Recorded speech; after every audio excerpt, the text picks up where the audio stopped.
بیاید بزرگترین جامعه آیتی برای تاجیک زبانان تمام سایر زمین شویم. مبلغ برای رفتن دانشگاه و یا کورس‌های قیمتی آنلاینی نداری؟ و یا اینکه زبان انگلیسی رو نمیدونی و کورس‌هایی که در اینترنت هستند نمیتوانند که با معیارهای امروزه جوابگو باشند؟ پس من رضا گیویف با خلاصه اومدم که آیتی آموز رو آغاز کنم. وقتی که من بار اول میخواستم که کارنامه آیتی خود رو در سالهای 2015 2016 در صنف نومی دهمین آغاز کنم، متاسفانه بغیر از کتاب تکنولوژی اطلاعاتی در مکتب با زبان تاجیکی دیگر یگان معلوماتی نبود در یوتیوب در حقیقت سال 2015 16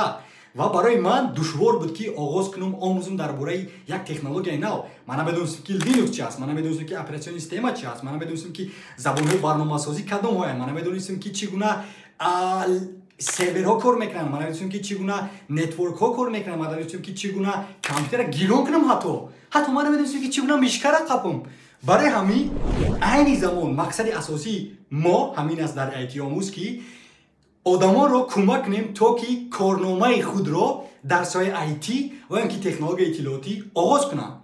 در این کانال من حرکت میکنم که با دیگر استادان، با دیگر معلمان و حتی تو اگر که این نوار رو تماشا کرده ایستاده‌ای میخواهی که کورس های تو در همین کانال باشند، مرحمت با من در تماس شو با پست الکترونی که در روی اکران میبینید و ما میتوانیم که اگر که کورس تو در حقیقت که با صفت بلند باشد در همین کانال گذاریم تا که در آینده نسل یا که انسان هایی که میخوان که آموزن چیزی رو درباره تکنولوژی، درباره کامپیوترها، درباره زبان‌های برنامه‌سازی و درباره لینوکس و اپراتسیون سیستم ها و درباره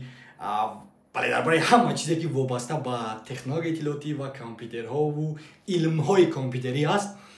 در این کانال جاگذاری کنیم و بله همچون